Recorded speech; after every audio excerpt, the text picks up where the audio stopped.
నాను శోచంతి పండితాహ. కాబట్టి ఏడవడానికి కారణం ఏముందిరా అని అడిగాడు గీతాచార్యుడు. అందుకే ఉండని దేహం గురించి ఏడిస్తే ఉంటుందా? పోని ఆత్మ గురించి ఏడవకుండా ఉంటే మాత్రం పోకుండా ఉంటుందా? నువ్వు ఏడిచినా ఏడవపోయినా ఆత్మ ఉంటుంది, నువ్వు ఏడిచినా శరీరం పోతుంది, ఇంకా దేనికి ఏడుస్తున్నావు అని అడిగాడు. ఎంత ప్రశ్న నిజంగా! అది జీర్ణమైతే ఏడుపు పోతుంది. అందుకని ఉత్తరానికి శిష్యులు చూస్తారు, దక్షిణానికి గురువుగారు చూస్తారు. మరి గురువుగారు దక్షిణాన్ని చూడొచ్చా అండి? గురువుగారికి ఆత్మ నేను శరీరం నేను కాదని తెలిసిపోయింది. ఆయన అలా రమించగలడు కాబట్టి ఆయన దక్షిణాన్ని చూస్తుంటాడు, దక్షిణామూర్తి. అందుకే అటు చూస్తున్న ఆయన ఉత్తరంగా మనం చూస్తే మనకి కూడా ఏ భయం ఉండదు.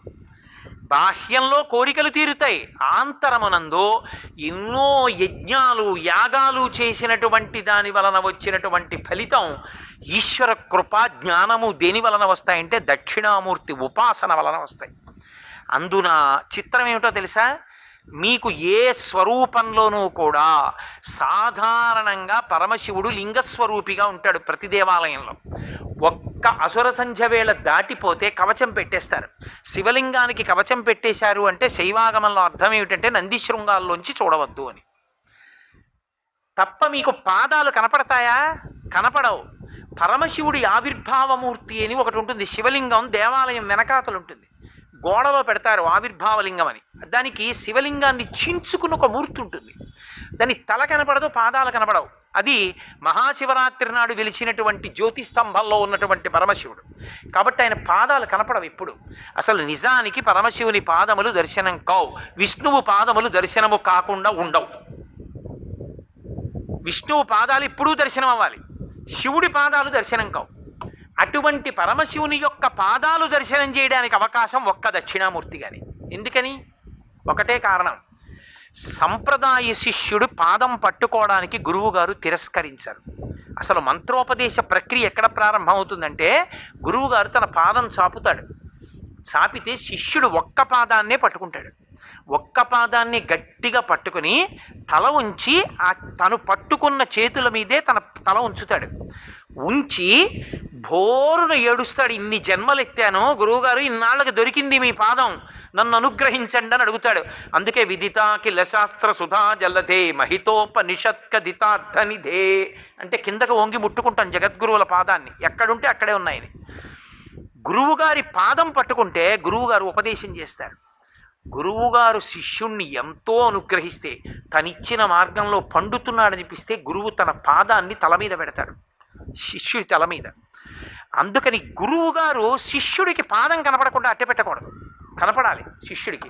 సంప్రదాయ శిష్యుడు అనుకోండి, తన దగ్గర మంత్రోపదేశాన్ని పొందిన శిష్యుడు అనుకోండి, వస్తే ఆ శిష్యుడు పాదాలకి నమస్కారం చేస్తే అనుమతించాలి. అంటే గురువుగారు నడుస్తున్నప్పుడు, సభలోకి వస్తున్నప్పుడు సంప్రదాయ శిష్యుడిని నమస్కారం చేయకూడదు.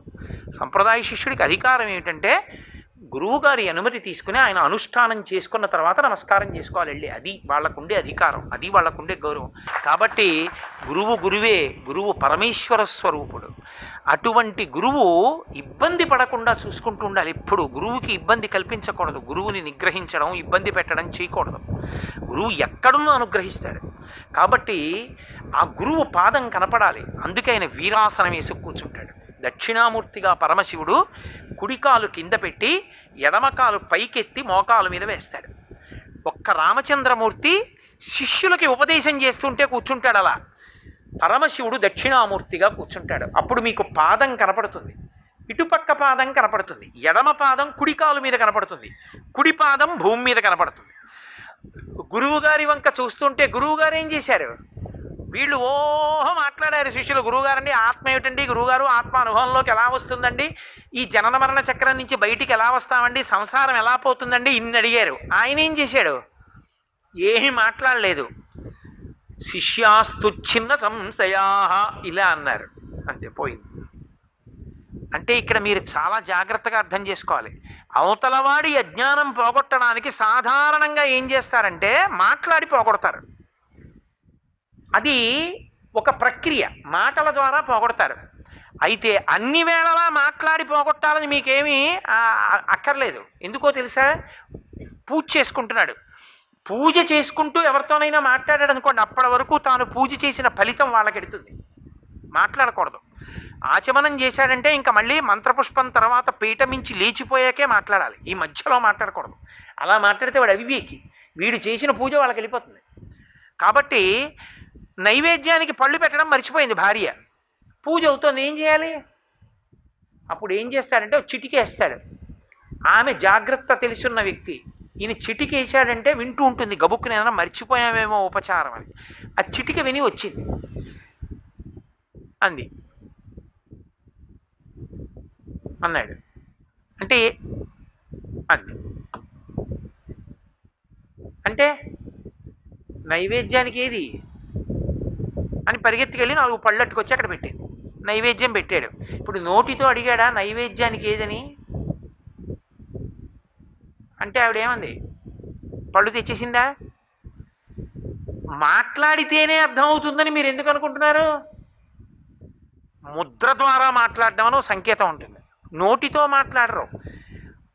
చాలా ఉద్వేగం ఉన్నవాళ్ళు గట్టిగా మాట్లాడతారు, నిర్ణయం చేసేవాడు మౌనంగా సంకేతిస్తాడు. సర్వం శ్రీ ఉమామహేశ్వర పరబ్రహ్మార్పణమస్తు. స్వస్తి.